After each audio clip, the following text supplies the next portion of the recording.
Seguimos con nuestra segunda charla de temas de finanzas públicas y derecho tributario, ahora con Anaí Pérez, otra colega de la cátedra, y el tema que vamos a tratar es la problemática actual del federalismo financiero, que claro, ¿no? Es una problemática que tenemos desde el inicio mismo de nuestro constitucionalismo, ¿no? Desde el siglo XIX. Discutir el federalismo argentino es discutir sobre cómo hay que distribuir los recursos, así que es un tema nuevo pero que tiene una larga historia. No es nuestra idea irnos hasta los orígenes del asunto, sino ver en primer lugar cuál ha sido la novedad que introdujo la reforma constitucional del año 94. Bueno, la reforma constitucional del año 94 introdujo varias modificaciones importantes, sobre todo también en materia de lo que es municipal, pero tal vez el eje central tiene que ver con la incorporación de la ley, de sancionar una nueva ley de coparticipación, es decir, introdujo constitucionalmente algo que había nacido por fuera de la Constitución, algo que tal vez no había sido pensado por el constituyente y que tiene que ver con esta forma de articular la distribución de recursos de otra manera. El gran problema que tenemos es que todas las pautas que se han dado en ese inciso 2 del artículo 75, que son, digamos, lo deseado y que tienen mucho que ver con haber nacido para tal vez constitucionalizar el tema de la coparticipación, pero en muchos puntos ponerle límites a grandes, si se quiere, no sé si abusos, pero grandes situaciones que han pasado con el gobierno central. El gran problema que tenemos es que a más de 20 años esto no ha sido sancionado y creo que la pregunta de por qué no tenemos una ley de coparticipación en el fondo no deja de remontarnos a nuestros orígenes de este federalismo que tenemos. Es decir, creo que muchos de los problemas que se presentan en lo que es el federalismo tienen que ver justamente en cómo nace, si nace o no de manera querida, forzada, es decir, una cosa es lo que se plasmó en el texto y otra es lo que vemos durante estos más de 150 años. Es decir, tratar de entender por qué no tenemos una ley de coparticipación nos lleva inescindiblemente a ver cuál es la realidad de cada provincia, por qué cada una se siente la gran perjudicada, porque es así, si uno va a investigar en cada una de ellas, Buenos Aires va a decir que es la más perjudicada, que ha perdido índice de coparticipación, que tenía el 27, que resignó el 7 porque Armendáriz le hizo un favor a Alfonsín, es decir, nos vamos a ir a explicaciones políticas, pero que aporta el 40, recibe el 20. Si uno se va a Mendoza, Mendoza se entiende la gran perjudicada. ¿Por qué? Porque no ha sido favorecida con otras herramientas como la promoción industrial, porque ha tenido un índice de distribución muy bajo, porque no tiene transferencias discrecionales, porque tiene poca obra pública. Ahora uno se va a la realidad de Santiago, Catamarca. La verdad que la realidad nos muestra justamente la pobreza y la falta de redistribución que existe. Es decir, cada una de las provincias, creo, se siente de esta manera. Y este problema que cada provincia se ve como enemiga, que es lo mismo que nos pasaba en la época de Alberdi y de Sarmiento. Es decir, hoy uno va y lee qué decían los diputados de la provincia de Buenos Aires. Y uno se encuentra con un diputado Pirán diciendo en 1854, bueno, la verdad que prefiero tratar con extranjeros que con estos provincianos que no entienden nada. Y uno mira hoy muchísimas problemáticas, más allá de la ley de coparticipación, que tal vez es una consecuencia o una forma de articularlo. Pero hoy uno mira lo que nosotros conoceríamos como aduanas interiores. Es decir, hoy uno no puede sacar la yerba de Misiones sin ser envasada, no puede sacar el pescado de la provincia de Buenos Aires sin procesarlo, no puede sacar la plata de Entre Ríos sin pagar un impuesto. Uno tiene que, en Chubut, para tener un permiso de pesca, contratar el 50% de los residentes. Ahora, si yo me quedo en una explicación jurídica y me voy al artículo 9 al 12, a la libre circulación, a la diferencia de puertos, me voy a las cláusulas de contenido tributario implícito, explico una parte, pero no explico realmente cuál es la problemática, qué pasa en Misiones, cuál es la problemática de quien cosecha la yerba, es decir, el porqué de esa ley, qué sienten ellos. Quiero decir, tenemos la realidad jurídica que es la consecuencia de todo esto, es lo que muestra y desnuda, no creo que sea lo que lo crea. Ahora, que estamos plagados, sin ir más lejos, la semana pasada el problema de los sobrecitos de azúcar, que como Córdoba no va a poner más sobrecitos de azúcar, la provincia de Tucumán dice, bueno, nosotros nos vamos a vengar de esto y no vendiendo ni Fernet ni salame en los bares.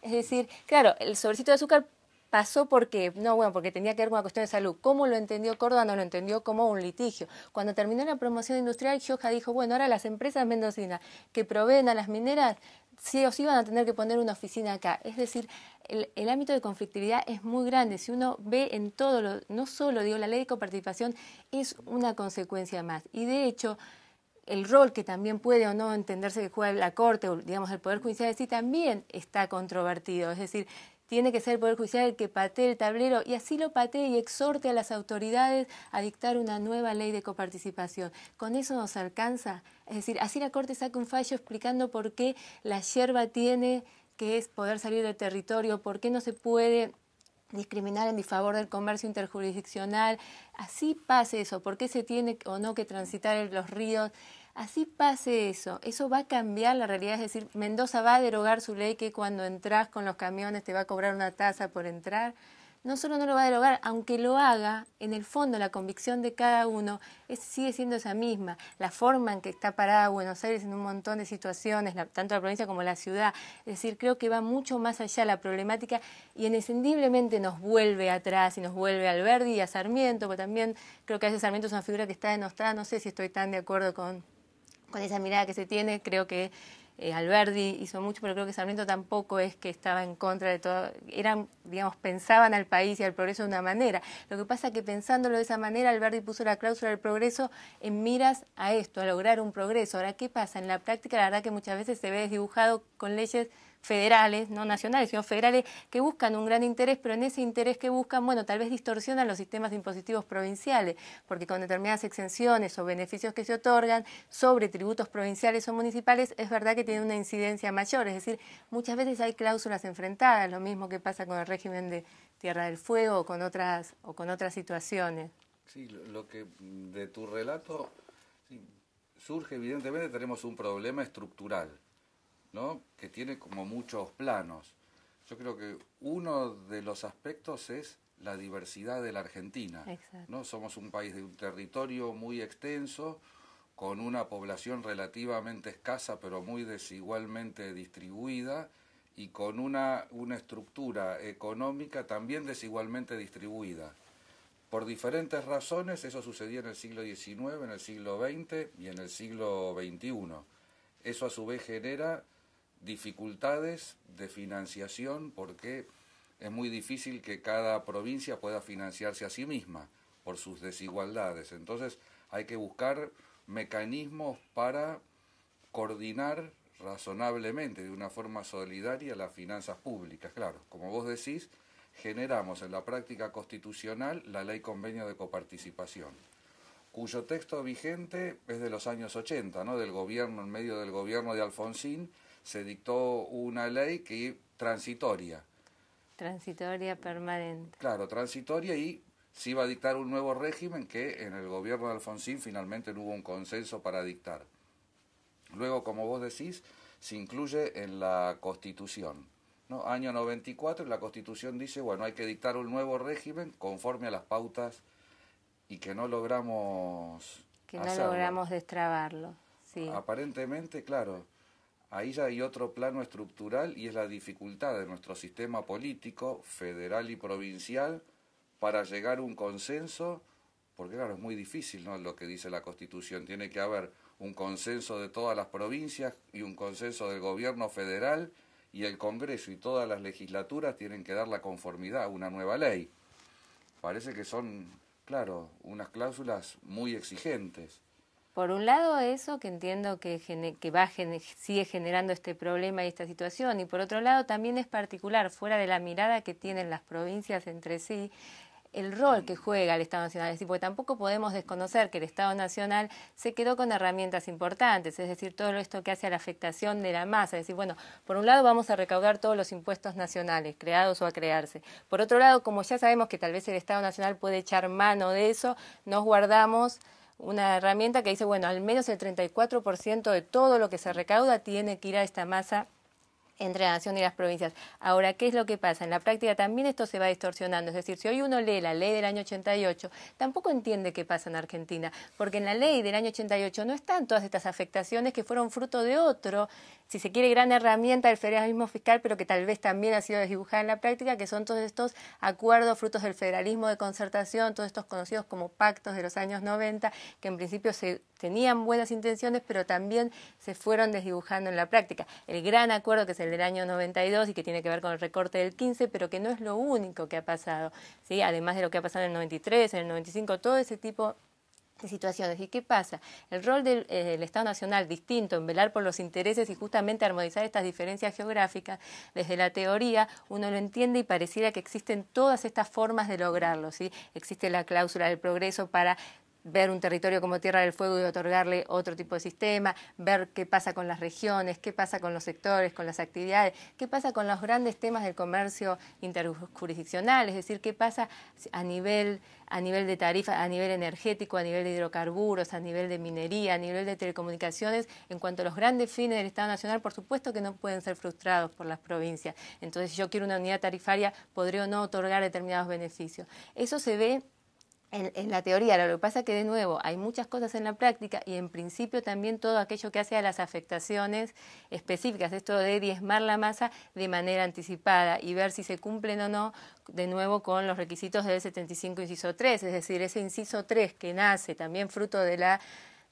reforma del 94, que llevó a un autor como Bulit Goñi a decir se borra con el codo, que se escribe con la mano. ¿Por qué? Porque todas las pautas que están dadas en el 75, inciso 2, para asegurar esto, que las provincias reciban un adecuado nivel de fondos, en un punto el Estado Nacional se guarda una herramienta de afectar específicamente recursos, con ciertos límites. Seguramente que la idea fue limitar las herramientas del Estado Nacional, pero no deja de tener tanto esa herramienta como lo que hace los aportes del Tesoro Nacional, es decir, no deja de estar situada en una posición distinta, que utilizada de buena forma seguramente es ideal. Ahora, de nuevo, bajamos a lo que es nuestra práctica. Sí, hay de tu relato, ¿no?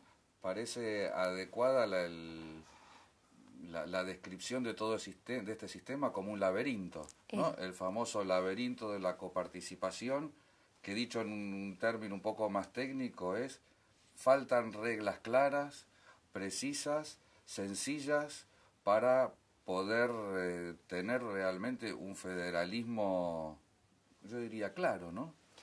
Sí, es que justamente me parece que lo que es en todo sentido es algo bastante complejo de entender, o sea, es decir, uno puede desde la Constitución entender todo nuestro federalismo fiscal y así todo ya trae cláusulas que podrían generar este tipo de roces, depende de la forma en que, pero ya mismo está pensado algunas cuestiones que sí o sí van a chocar. Ahora, cuando uno va bajando a lo que es lo infraconstitucional y va a todo este tema de los pactos, que es una de las formas de modificar la masa, pero también otra de las formas son las afectaciones específicas del 75.3. Otra de las formas es el propio Estado Nacional, es decir, es el Estado Nacional el que crea las leyes nacionales de impuestos. Y ahí mismo no solo tiene que ver con darle afectaciones específicas, también a veces permite por ahí tomar como pago a cuenta de un impuesto coparticipable uno que no lo es, que puede o no que sea una herramienta, pero que inescindiblemente eso va a terminar en la justicia, porque la provincia se va a sentir afectada y lo va a plantear ahí. Es decir, hay muchas de todas estas situaciones. Y por ahí los aportes del Tesoro Nacional es algo que no está arreglado, con lo cual es como una gran caja, ¿no? Uno tendría que preguntarse, bueno, ¿cuáles son los parámetros para que se otorgue o no? Es decir, uno tiene en la Constitución una finalidad, ¿para qué te voy a dar aporte? Y también lo tiene la propia ley de coparticipación que todavía nos rige, que es la del año 88. Ahora, la verdad que uno tendría que bucear en la práctica y ver realmente qué se dio, cuánto se dio y si sobró plata, ¿a dónde fue? Es decir, debiera haber reglas también claras para limitar esa discrecionalidad. Yo entiendo que los aportes del Tesoro Nacional, para no estar tan desdibujados, debieran estar reglados, porque me parece que pasa esto. Y no solo eso, nosotros estamos manejándonos en un ámbito en el que existen leyes, pero también es verdad que existen muchos otros tipos de transferencias discrecionales que ni siquiera tienen alguna reglamentación tan clara. Es decir, obviamente son temas de fondo, digamos, la paradoja tiene que ver con eso, con la discusión que hubo del artículo 4 de 1853, volvemos a lo mismo. Obviamente que un Tesoro Nacional necesita recursos y yo creo que la plata es para los individuos y para los estados, no hace la felicidad, pero se le parece. Es decir, es lógico que se sucedan muchas de estas situaciones, pero a hoy, o sea, lo que a mí a veces me preocupa mucho del tema del federalismo, lo veo, es esto de ver en realidad nosotros mismos cómo nos pensamos. Nosotros nos paramos ya desde un lugar, o sea, nosotros nos paramos desde la Ciudad Autónoma de Buenos Aires, lo queramos o no, en un montón de situaciones lo vemos desde ese lugar y yo creo que hay que tratar un poco de pensarlo desde otro lugar o ver o tratar, pero sí que tenemos que ir a las causas, a pensar por qué. O sea, hoy todo es cuestión de grandes titulares, digo, ni hablar de lo que pasa ahora con el Fondo del Conurbano. Si son situaciones... Claro, ahora yendo a esos temas, ¿no? Porque parece una consecuencia casi obvia que si ahí tenemos un régimen que es laberíntico y opaco, lo más probable es que existan conflictos entre las provincias entre sí y entre las provincias y el gobierno nacional, y a veces complejos, ¿no? Porque tal vez un conflicto entre una provincia y el gobierno nacional a su vez afecta de cierta forma a todas las otras provincias, y todo eso finalmente va a generar causas judiciales en la instancia judicial que también está pensada para resolver los problemas del federalismo, que es la Corte Suprema. Exacto. Un ejemplo, digo, visual para verlo hoy es justamente el tema del conurbano, que en realidad lo que hace la provincia de Buenos Aires es demandar al Estado Nacional. Pero por supuesto que lo que se resuelva, es decir, esto de la inconstitucionalidad o no del artículo 104 de la Ley de Impuesto a las Ganancias en cuanto genera un límite a este fondo del conurbano. Es decir, en principio, Buenos Aires recibe este 10% de la recaudación fruto supuestamente de una compensación de lo que había resignado. Es decir, obviamente que es una negociación política y que lo termina ganando Duhalde en su momento, pero el origen está pensado ahí. Ahora, años después se limita a 650 que, claro, con los años empieza a perderse el sentido. Se congeló porque en la propia norma lo dice, que es lo que ellos ahora están planteando como para decir, bueno, esto hace que el resto de las provincias que recibía el 4% hoy están recibiendo muchísimo más que yo. Ahora, ¿cuál es el tema? Como en muchos de estos temas, la provincia demanda al Estado Nacional, pero por supuesto que se espeja en el resto de las jurisdicciones, con lo cual están presentadas y están como terceros interesados porque obviamente que tienen clara incidencia. Es más, el Estado Nacional también puede pensar siquiera que, bueno, yo no tengo ni siquiera legitimación pasiva porque en realidad a mí no me afecta, pero la ley surge de ahí. Estos problemas de ver al Estado también, las provincias litigando entre sí, y a veces ni siquiera eso, a veces uno ve un contribuyente litigando contra una provincia y citando como tercero a su favor al Estado Nacional. Esto pasa mucho en el tema de ingresos brutos con prever o no la incidencia de la traslación de ingresos brutos en los casos de tarifas. Es muy común que uno ve un contribuyente demandando a una provincia por entender que ese impuesto viola la ley de coparticipación. ¿Por qué? Porque al no poder ser trasladado es igual a ganancias y genera una doble imposición que está prohibida en el artículo 9. Pero, ¿qué es lo paradójico? Que lo primero que uno hace como tribunal es preguntarle al Estado Nacional, al Ministerio de Transporte, que es el que fija las tarifas, si previó o no la incidencia. Esto es una cuestión jurídica en la que uno ve este entramado, contribuyente, provincia, nación, pero enseguida surge la pregunta, ¿qué falta, qué articulación hay para que el Estado Nacional, su ministerio correspondiente, la Secretaría de Transportes, quien sea, y la provincia se sienten y piensen y repiensen esto?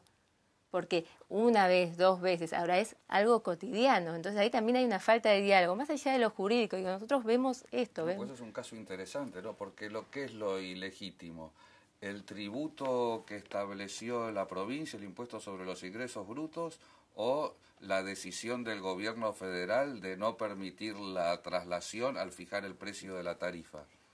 Yo a veces creo que ni siquiera es intencional, de verdad viendo las cosas, a veces creo que ni siquiera son como cuestiones no elaboradas, como falta de comunicación, que no hay mayor llegada para hacer. Quiero creer desde la buena fe que es esto, pero es algo muy llamativo, porque ahí ni siquiera se trata de una decisión consciente del Estado Nacional mediante una ley federal de dictar una exención de un tributo provincial, o a veces no es exención, pero la prohibición de frustrar, y tenemos que ver qué significa frustrar en cada caso, o la aplicación de la doctrina de la inmunidad de los instrumentos u otro. Acá ni siquiera es eso, acá es una cuestión de hecho y prueba en cuanto justamente si previó o no la incidencia. Entonces el tributo claramente es legítimo, solo es esto. Y es llamativo que todo termine en un litigio, en el cual, por supuesto, que el contribuyente, si uno lo piensa, sale ganando en esa situación. Es decir, en una situación, si se quiere, que es muy sencilla, esa sí me parece sencilla de resolver. Hay otras cuestiones que tal vez no van a ser sencillas de resolver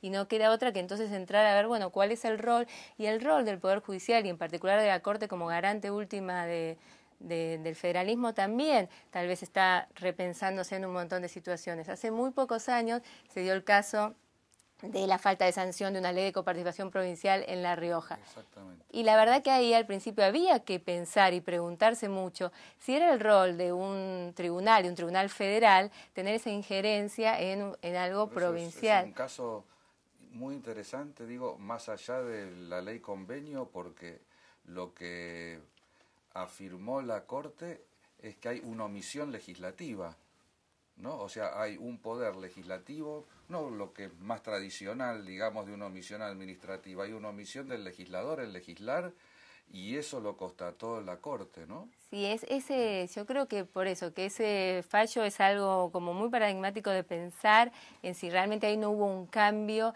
porque no hay que olvidarse que ese fallo es anterior a los fallos de Santa Fe, digamos, de la coparticipación federal, porque es del 2014, y fue, si se quiere empezar a hablar, es verdad que la consecuencia, es decir, hacer cumplir esto es bastante difícil, porque no le vamos a poner una pistola a la cabeza a un legislador, digo, la forma de cumplirlo, pero el empezar a hablar o exhortar tal vez tiene que ver también con una mirada distinta, con empezar a ver, si bien siempre la Corte tiene la intención justamente de velar por el equilibrio realmente y no interferir en esto que hace a los dos niveles superiores del país, y sencillamente hacerlo cuando lo que entiende es que lo que hay ahí es una afectación constitucional, es decir, supremacía de la Constitución y no por ahí del gobierno federal. Lo que pasa es que tal vez muchas veces la lectura que se hace es otra, pero la verdad es que justamente el equilibrio entre los dos niveles es lo que se trata de buscar, y cuál es justamente el rol en eso de la Corte.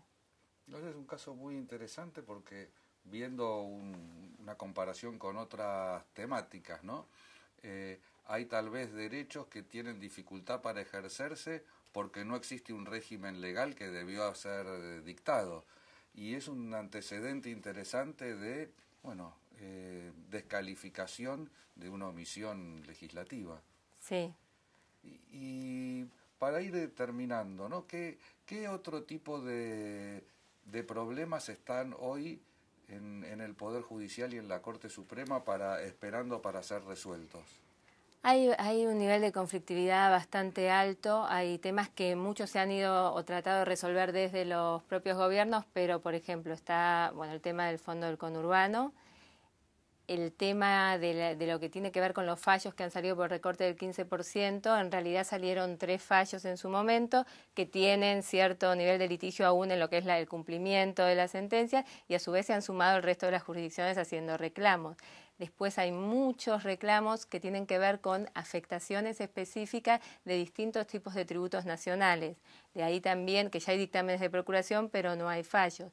Después hay todo el tema del sistema previsional, las provincias que conservaron sus cajas previsionales, entre ellas Córdoba, y el Estado Nacional debía pasarles recursos, y en el caso de Córdoba la discusión es que Córdoba supuestamente no se adecuó al sistema nacional, básicamente el tema del 82% móvil, entonces están peleando y la Nación no le ha pasado fondo.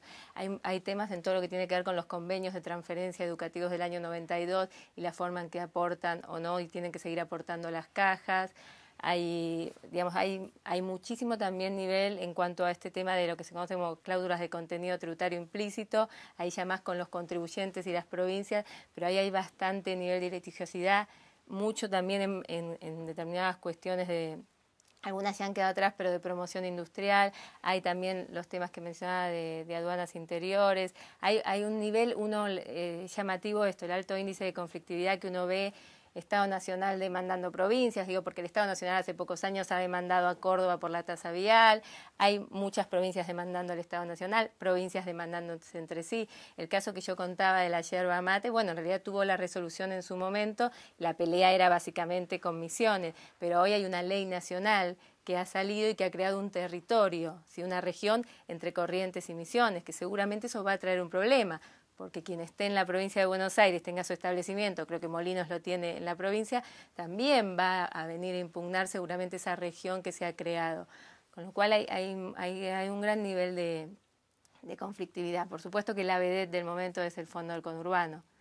Claro, y a eso habrá que sumarle toda la conflictividad que da para otra charla, ¿no? Municipal. Bueno, eso es enorme, y ahí también hay un tema que hay cuestiones que a veces no se logran discutir en la Corte, y creo que eso también es un gran problema que uno lo va viendo cuando va viajando por ahí a dar cursos a las provincias, a los municipios.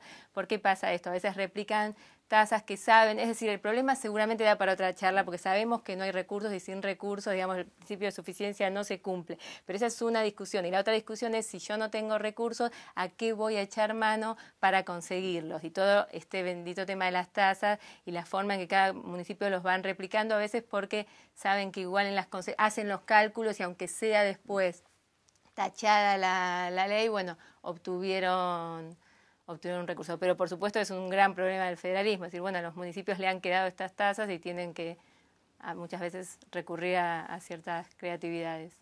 Bueno, muchísimas gracias.